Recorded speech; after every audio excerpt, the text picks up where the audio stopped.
Alors bonjour, bienvenue à ce webinaire consacré au contexte et enjeux de la dématérialisation. Donc je suis Léo Bulté, je travaille pour la société Sendao. Alors Sendao, c'est une société du groupe Wanao et nous nous occupons d'accompagner les entreprises dans leur réponse au marché public, donc de la veille au dépôt en passant par la gestion des marchés.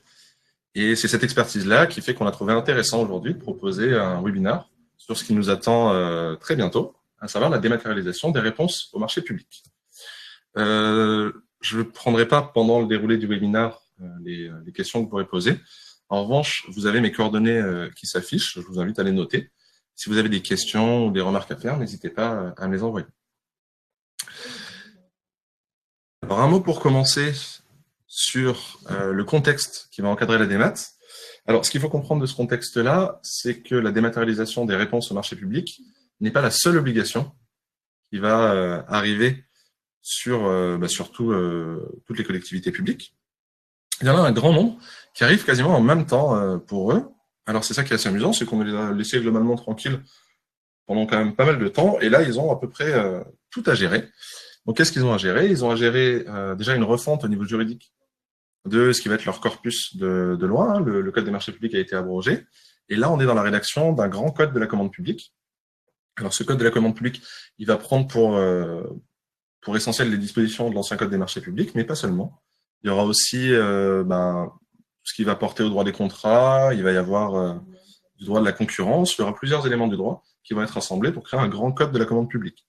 Donc ça, c'est encore un projet, il devrait voir le jour en 2020, mais ça va être aussi une adaptation à avoir au niveau de la commande publique.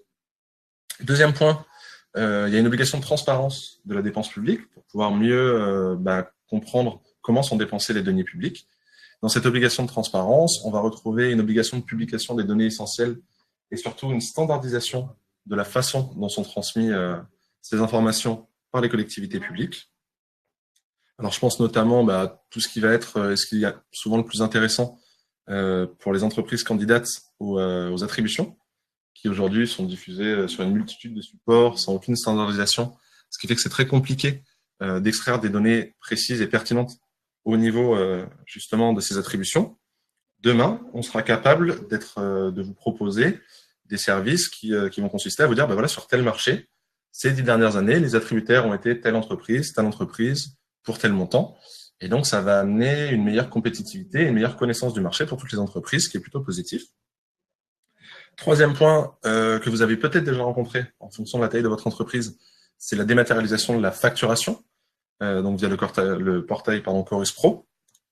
Cette obligation-là, elle s'échelonne depuis 2016 pour les centrales d'achat et jusqu'en 2020 pour les sociétés unipersonnelles, avec plusieurs paliers. Je pense que en 2019, ce sera les entreprises entre 10 et 100 salariés qui seront concernées. Donc, même chose, c'est une adaptation pour les collectivités publiques. Il faut qu'ils s'habituent à traiter la facturation de façon systématiquement dématérialisée. Et enfin, il y en a ce qui nous intéresse le plus aujourd'hui, la dématérialisation de la procédure de passation des marchés publics. Pourquoi est-ce que je vous explique ça? Pour bien vous montrer que ce n'est pas la seule obligation qui incombe aux collectivités publiques. Il y en a beaucoup d'autres. Et donc, ils ont beaucoup de travail. Et c'est aussi pour ça que parfois, ils ont un peu du mal à suivre toutes ces obligations en parallèle. Nous, aujourd'hui, on va vraiment se concentrer sur la dématérialisation de la procédure de passation des marchés publics. Si les autres sujets vous intéressent, on pourra les mentionner. N'hésitez pas à m'en faire part. Un mot sur le cadre légal qui va entourer justement l'obligation de démat. Donc la première brique qui fait suite à un décret de 2008, ça a été en 2010. En 2010, les acheteurs publics pouvaient exiger des réponses en dématérialisé à toute consultation. À ce moment-là, il y a eu beaucoup de communication autour de la démat, donc ça a été peut-être le premier moment où vous en avez entendu parler. C'est également la date, donc entre 2008 et cette obligation en 2010 de création de Sendao. Mais en pratique, il n'y a pas eu énormément d'impact, puisque les acheteurs publics préféraient continuer à fonctionner comme ils en avaient l'habitude, plutôt que d'imposer des réponses en dématérialisé. Deuxième date qui est sûrement la plus importante et qui est issue du même décret, c'est en 2012. Là, on renverse la charge, c'est-à-dire qu'en 2012, les acheteurs publics ne peuvent plus refuser une soumission d'offre électronique. C'est peut-être, pour le contexte aujourd'hui de l'ANEMAT, la date la plus importante à retenir, bizarrement, puisque, étant donné qu'ils ne pouvaient plus refuser une soumission d'offre électronique, ils ont été obligés de se doter des moyens techniques pour accepter ces soumissions. Donc, ils ont dû se doter de ce qu'on appelle les profils acheteurs, ou qu'on va pouvoir aussi retrouver sous le nom de plateforme ou de passerelle de dépôt. La difficulté qu'il y a eu en France, c'est que le décret de 2008 précisait de façon assez générique la façon dont devaient être conçues ces passerelles, mais n'avait pas d'exigences précises sur notamment l'interface ou des détails techniques. Et surtout, il n'y a pas eu d'uniformisation. Vous n'avez pas eu un seul éditeur qui a été désigné pour éditer une passerelle unique pour tous les acheteurs. À la place, vous avez eu à ce moment-là une quarantaine d'éditeurs qui sont allés démarcher toutes les collectivités pour leur proposer leurs services et leur construire une passerelle. Cette quarantaine d'éditeurs et cette concurrence amènent un climat et un contexte aujourd'hui où vous avez plus de 400 passerelles différentes où vous pouvez potentiellement déposer une offre. Notre difficulté, c'est qu'il n'y a aucune coordination et aucune réelle logique dans ces passerelles, c'est-à-dire qu'une commune peut avoir une passerelle X, la commune voisine, une commune Y, la communauté de communes de ces deux, une passerelle Z, le département encore une autre, etc. On va y revenir bien sûr par la suite. Alors, 2014, c'est là où vous avez vraiment l'impulsion européenne, où à la fois le Parlement européen et le Conseil préconisent l'obligation de la dématérialisation, ce qui s'est traduit en droit français par l'obligation de la dématérialisation de la procédure de passation à compter du 1er octobre 2018.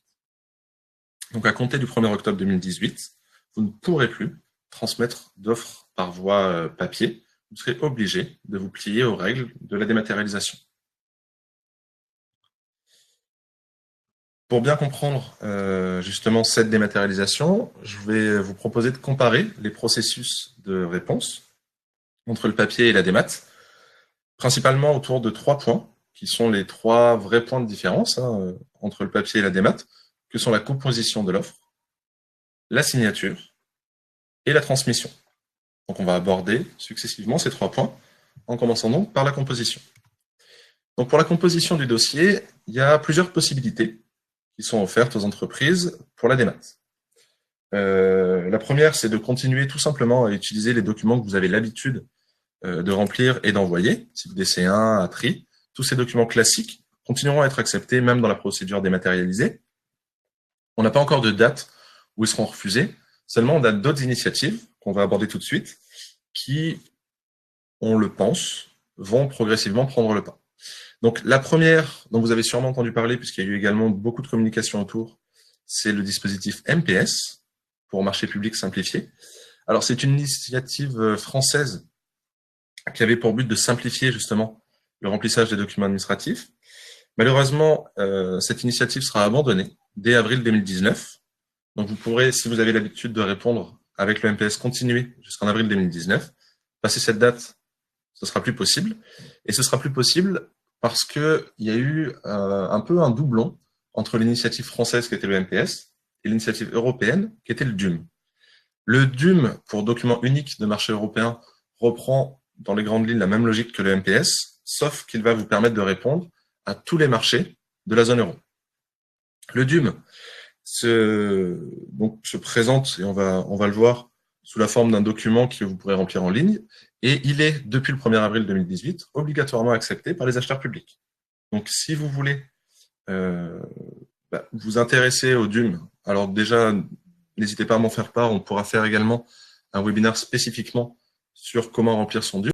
Et a priori, c'est l'avenir des documents classiquement utilisés, étant donné qu'il est valable sur tout le marché européen et qu'on va voir que la dématérialisation a pour but d'uniformiser à toutes les étapes qu'on va rencontrer les processus de réponse, mais à l'échelle européenne.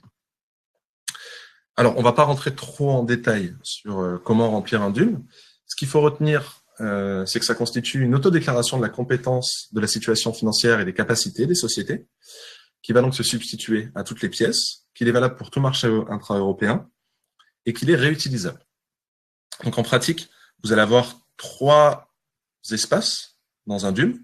Vous allez avoir un espace acheteur, un espace qui va correspondre à tout ce qui va correspondre un peu à vos déclarations URSSAF, donc les données type SIRET, chiffre d'affaires, etc. de votre société, et un espace de déclaration de compétences, donc où vous allez concrètement sous la forme d'un QCM cocher et affirmer que vous êtes bien en capacité de répondre à ce marché. Pour la partie acheteur, il y a en ce moment des tests qui sont mis en place pour que depuis les passerelles, vous puissiez récupérer les DUM déjà pré-remplis avec cet espace-là. Et pour la partie URSAF, à terme, il y aura un site sur lequel vous allez pouvoir importer ces données dans un DUM, ce qui permettrait de réutiliser les DUM précédents simplement en gardant la troisième partie que vous avez déjà cochée et de pouvoir plus facilement répondre à des marchés. Il a beaucoup évolué, hein, le DUM, je ne sais pas exactement, mais il doit en être à sa 9e ou 10e version. Si vous vous êtes penché il y a 1 an ou 2, sachez qu'il a quand même beaucoup évolué, qu'il est beaucoup plus simple qu'à l'époque. On n'est pas persuadé que ce soit la version définitive aujourd'hui, mais il est déjà beaucoup plus simple. Et on est en train actuellement de rechercher des solutions pour pouvoir vous fournir des éléments pour pouvoir le remplir automatiquement et très simplement via nos outils. On pourra en parler également. Donc voilà pour la composition. Deuxième point, qui est un point indispensable à comprendre, c'est le point de la signature électronique. Alors, je vous propose qu'on s'arrête une seconde sur le fonctionnement d'une signature électronique pour bien comprendre. Donc, déjà, une signature électronique, qu'est-ce que c'est? Donc, comme on le voit ici, une signature électronique, c'est une clé USB qui va contenir des informations qui vont permettre d'identifier de façon certaine le détenteur de la clé. Si vous n'êtes pas encore doté d'une clé de signature, il faut le faire, ça va être indispensable pour les réponses en démat. Et si vous en êtes déjà doté d'une, vous avez pu vous rendre compte qu'il vous demande quand même un bon nombre de documents. Donc déjà pour constituer le dossier pour obtenir la clé, hein, donc on va vous demander un passeport, votre SIRET et plusieurs éléments d'information. Et surtout que vous allez aller devoir le chercher en main propre et avec votre passeport. Ce formalisme-là, ça permet de vous identifier de façon certaine comme étant le titulaire de la clé. Ce qu'il y a dans la clé de signature en pratique, c'est simplement une série de caractères qui vous identifient, un peu comme une carte d'identité électronique. C'est ce qu'il faut retenir. Quand vous allez vouloir signer un document, donc imaginons que vous voulez signer ici un PDF, ce qui va se passer, c'est que vous allez devoir aller sur un outil de signature.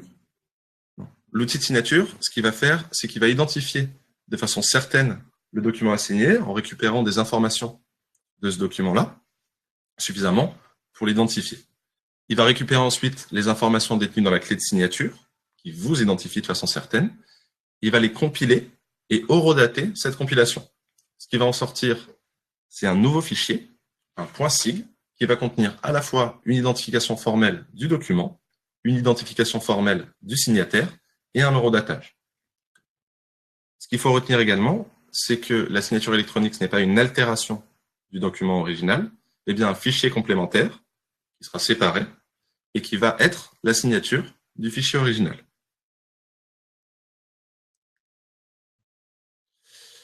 Un mot sur le cadre légal maintenant de la signature électronique. Alors, on a une réaffirmation au 25 mars 2016 d'un texte plus ancien qui réaffirme que le marché public peut bien être signé électroniquement, bien sûr. En revanche, quelques mois plus tard, on a eu une réponse de la ministre de l'économie, enfin du ministre de l'économie au Sénat, qui a affirmé que la signature des offres des candidats à un marché public n'est plus obligatoire. Donc vous n'êtes plus obligatoire. Donc vous n'êtes plus obligé au stade de la candidature de signer vos offres. En revanche, vous l'êtes si l'acheteur public vous le demande, et bien souvent, l'acheteur public va vous le demander, puisque c'est plus engageant, évidemment, d'avoir des candidatures signées que des candidatures non signées. Étant donné qu'il y a une identification assez faible sur les passerelles, souvent les acheteurs préfèrent demander à ce que, même au stade de la candidature, les marchés soient signés pour être sûr d'identifier les candidats.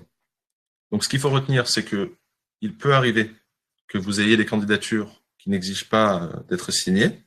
En revanche, si jamais on l'exige, il faudra le faire et c'est pour ça qu'il faut absolument se doter d'une clé de signature. Concernant cette clé de signature, ce qu'il faut retenir également, c'est qu'elle a une durée de vie limitée. Vous allez porter acquéreur d'une clé de signature qui aura une validité d'1 an ou 3 ans.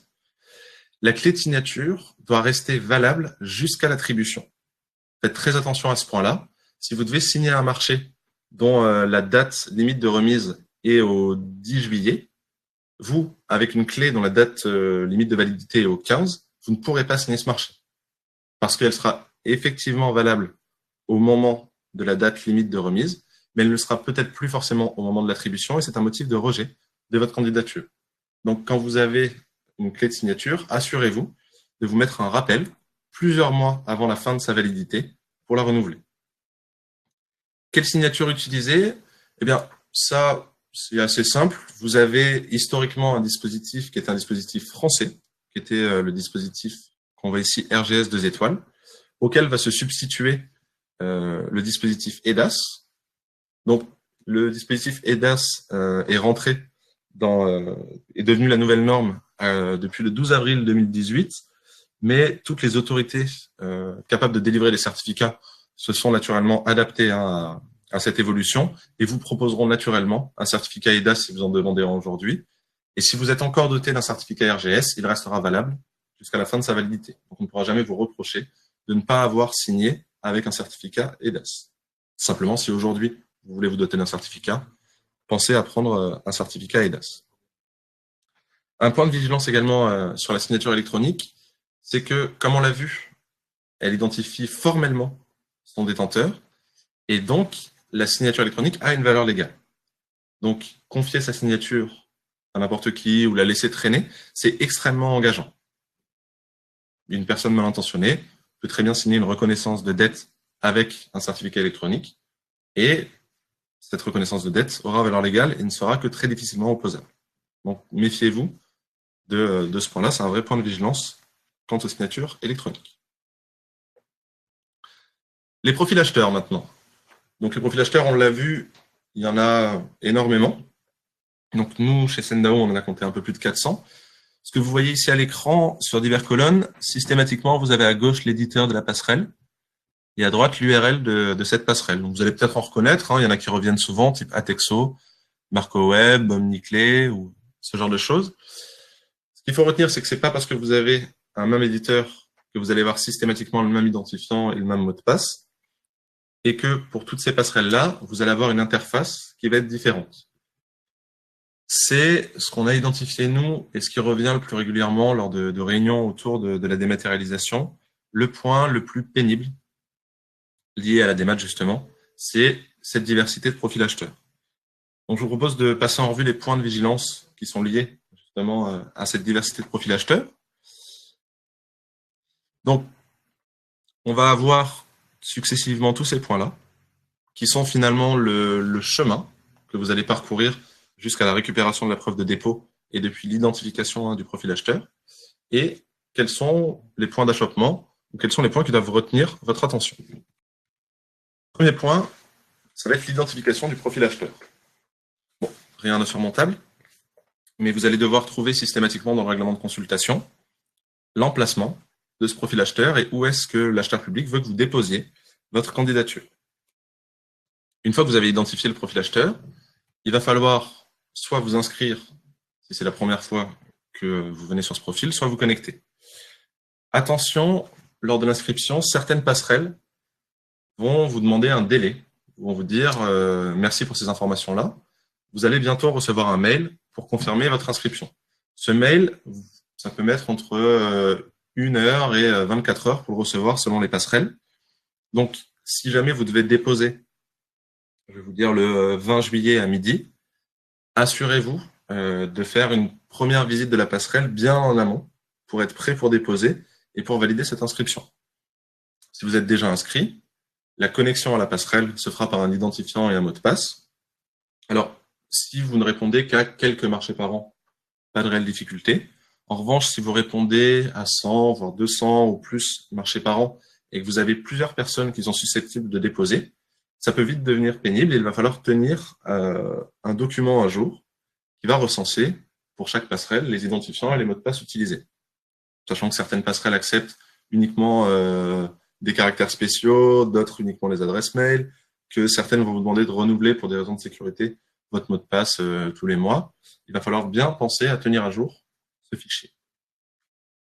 Point suivant, ça va être d'identifier le marché sur la passerelle. Parce que ce qu'il faut savoir, c'est que donc ces passerelles ne sont pas uniquement des espaces de dépôt des pièces. Ce sont aussi bien souvent les espaces où vous allez pouvoir récupérer les DCE, les espaces où vous allez pouvoir avoir des newsletters de la part de l'acheteur public, des moyens de communication ou une interface avec les usagers, dans le cas des mairies, des choses comme ça. Ce qui fait que ça peut être assez délicat d'identifier déjà l'endroit du dépôt, et une fois que vous êtes sur l'interface du dépôt, identifier le bon marché.